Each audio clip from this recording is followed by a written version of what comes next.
Hello everyone, कैसे हैं आप सब। आई होप आप सब बढ़िया ही होंगे। आज फिर मैं आपके लिए कुछ नई और यूनिक टिप्स लेकर आ गई हूँ जो कि आपकी टाइम की तो बचत करती हैं, साथ साथ आपके पैसे की भी बचत करती हैं और साथ ही साथ आपके घर को भी ऑर्गेनाइज करने में मदद करती हैं। चलिए देर ना करते हुए वीडियो को शुरू करते हैं।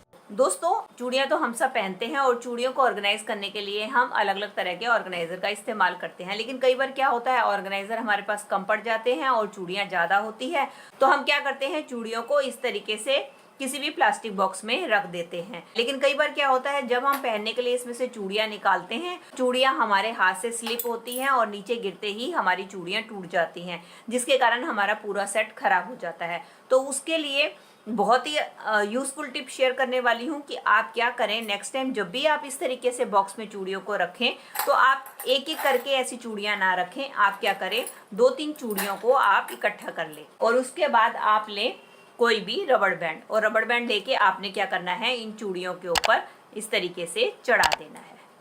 ये देखिए, मैंने इस तरीके से 3-4 चूड़ियाँ ली हैं और उसके ऊपर मैंने रबड़ बैंड चढ़ा दिया।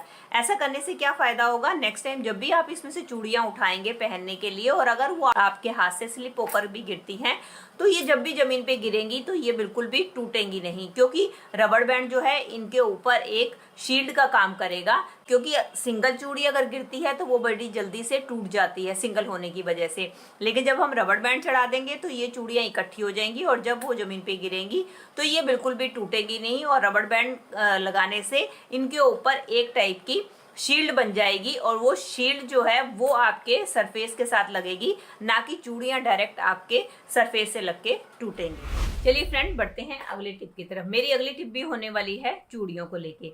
उसके लिए मैंने ले ली है दोस्तों एक चूड़ी। अब इसके बाद हम लेंगे इस तरीके के एस हुक, जो कि अक्सर हमारे घर पे होते हैं, जो कि हम चूड़ियों से तैयार करते हैं और खासकर कई बार हम तार से भी तैयार करते हैं। अब हम क्या करेंगे, ये जितने भी एस हुक हैं इसको लेके हम अपनी इस बैंगल के अंदर इस तरीके से डाल देंगे। इस तरीके से जितने भी एस हुक हैं हम इसके अंदर डाल देंगे और अब हम लेंगे एक रबड़ बैंड और रबड़ बैंड की मदद से अब हम क्या करेंगे, इस चूड़ी के अंदर इस रबड़ बैंड को इस तरीके से फंसा देंगे। इसको हम कहीं भी कील के ऊपर हैंग कर देंगे। एक तो इसका ये फायदा होगा दोस्तों, हमारे जितने भी एस हुक हैं जो इधर उधर पड़े रहते हैं वो मिसप्लेस हो जाते हैं, तो हमारे यहाँ पर आपको सारे के सारे एस हुक मिल जाएंगे और अच्छी तरीके से ऑर्गेनाइज हो जाएंगे और जब भी हमें जरूरत होगी तो हम आसानी से इनको ले सकते हैं। चलिए फ्रेंड, बढ़ते हैं अगली टिप की तरफ। मेरी अगली टिप होने वाली है कुकर की लिड को लेके। दोस्तों, कई बार क्या होता है, हम कुकर में खाना बनाते हैं लेकिन क्या होता है कि हमारी विसिल नहीं बजती है और प्रेशर भी नहीं निकल रहा होता है और हमारा जो कुकर है वो सूं सूं सूं करता रहता है और उसके अंदर से विसिल नहीं बजती है। तो उसके कई कारण हो सकते हैं। उसका मेन कारण ये होता है कि हमारा जो ये वाला हिस्सा होता है वो कहीं ना कहीं इस तरीके से ब्लॉक हो जाता है, जिसके कारण हमारी विसिल नहीं बजती है और ये हमारे लिए काफी हानिकारक भी होता है। इससे जो है कई बार दुर्घटना होने का भी कारण बना रहता है। तो इसलिए जब भी आपका कुकर विसल ना दे और सिर्फ सूसू की आवाज करे तो आपने अपने घर पे एक सिंपल सा टेस्ट करना है। उसके लिए आपने एक बर्तन लेना है और बर्तन के अंदर आपने इस तरीके से कुकर की लिड के ऊपर पानी डाल देना है।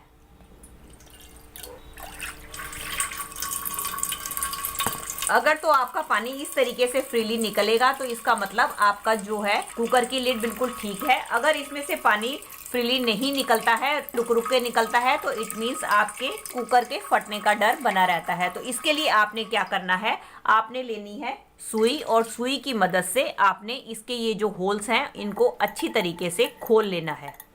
ये देखिए, इसके साइड्स पे जो होल है इनको आप अच्छी तरीके से खोल ले। खोलकर आप इनको क्लीन कर ले।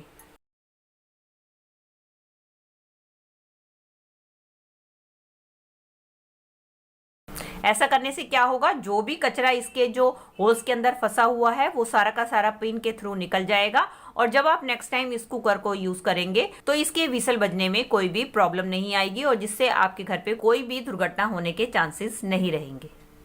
चलिए फ्रेंड, बढ़ते हैं अगली टिप की तरफ। मेरी अगली टिप होने वाली है नेल्स को लेके। दोस्तों, जब भी हम नेल्स कट करते हैं तो क्या होता है कि नेल कटर से नेल कट करने के बाद नेल्स जो है हमारे घर में इधर उधर फैल जाते हैं, जिससे कि हमें इसको क्लीन करना थोड़ा सा डिफिकल्ट हो जाता है क्योंकि ये हमारे घर में कहीं भी फैल जाते हैं। तो आज मैं बहुत ही आसान तरीका बताने वाली हूँ जिसकी मदद से आप नेल्स भी कट कर पाएंगे और ये आपके नेल्स जो है इधर उधर घर में फैलेंगे भी नहीं। उसके लिए आप क्या करें, आप लें इस तरीके से एक पॉलिथीन, और पॉलिथीन लेने के बाद आपने क्या करना है, अपने हाथ को इसके अंदर डालकर अपने नेल्स कट करने हैं। इस तरीके से अगर आप अपने नेल्स को कट करेंगे तो आप देखेंगे कि आपके जो नेल्स हैं वो उड़कर इधर उधर नहीं जाएंगे, वो सारे के सारे आपके पॉलिथीन के अंदर ही इकट्ठे होंगे, जिससे आपका समय तो बचेगा और साथ साथ आपके जो नेल्स इधर उधर बिखर जाते थे उधर भी नहीं बिखरेंगे और आपका क्लीनिंग भी बहुत ही आसान हो जाएगी। ये देखिए मैंने अपने नेल्स कट किए हैं, तो मेरे सारे के सारे जितने भी नेल्स थे वो सारे के सारे इस पॉलिथीन के अंदर ही इकट्ठे हुए हैं। अब इसके बाद आप इसको पॉलिथीन के अंदर बंद करके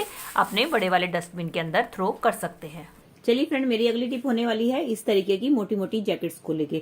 दोस्तों, जब भी हम इनको नॉर्मली फोल्ड करके रखते हैं तो आपने देखा है कि ये हमारी अलमीरा में बहुत ज्यादा स्पेस ले लेती हैं, जिसके कारण बाकी कपड़ों को रखने के लिए जगह नहीं बनती है। और आपको पता ही है सर्दियों में हमारे ढेर सारे कपड़े होते हैं, तो अगर हम उनको ढंग से ना रखें तो हमारी अलमीरा में जगह नहीं बनती। तो इसके लिए मैं आपको बहुत ही आसान ट्रिक बताने वाली हूँ, जिसकी मदद से आप बड़ी ही आसानी से इसको आप स्टोर करके रखेंगे तो आपके स्पेस भी कम लगेगा और आपके अलमीरा में और भी कपड़े आ जाएंगे। तो उसके लिए आपने क्या करनी है, इस जैकेट को आपने नीचे की तरफ से इस तरीके से फोल्ड कर देना है। ये देख सकते हैं मैंने इसको नीचे से फोल्ड कर दिया है। अब हम क्या करेंगे, इसकी जो दोनों स्लीव्स है उसमें से हमने स्लीव्स को इस तरीके से इसके अंदर कर देना है।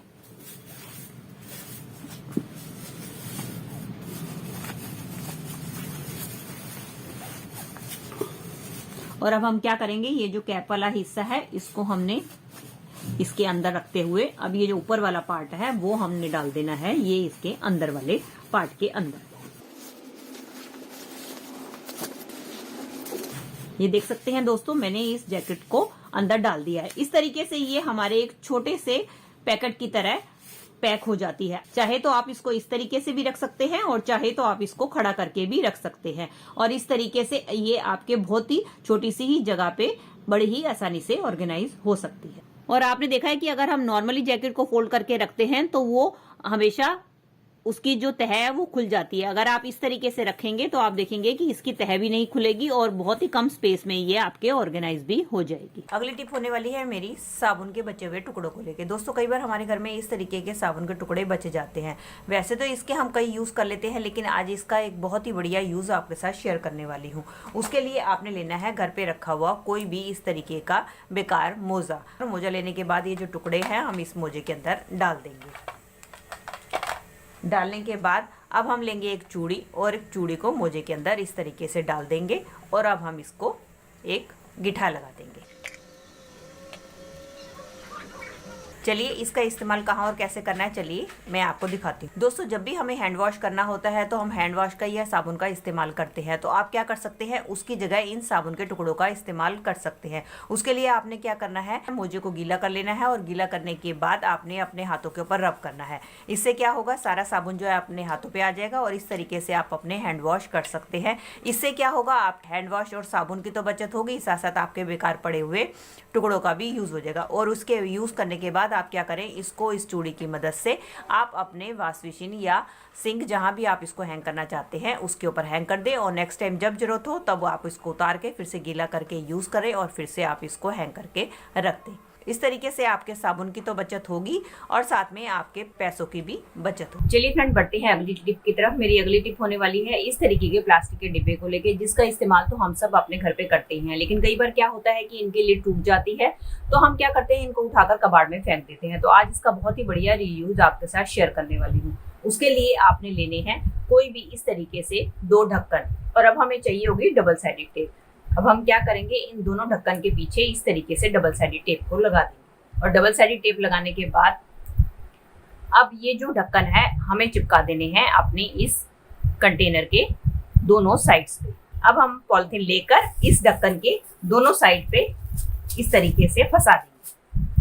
अब ये देख सकते हैं दोस्तों, अब फ्री में ही हमारा घर पे एक ये डस्टबिन बनकर तैयार हो गया है। इसका इस्तेमाल जैसे आप नॉर्मली डस्टबिन की तरह करते हैं कर सकते हैं।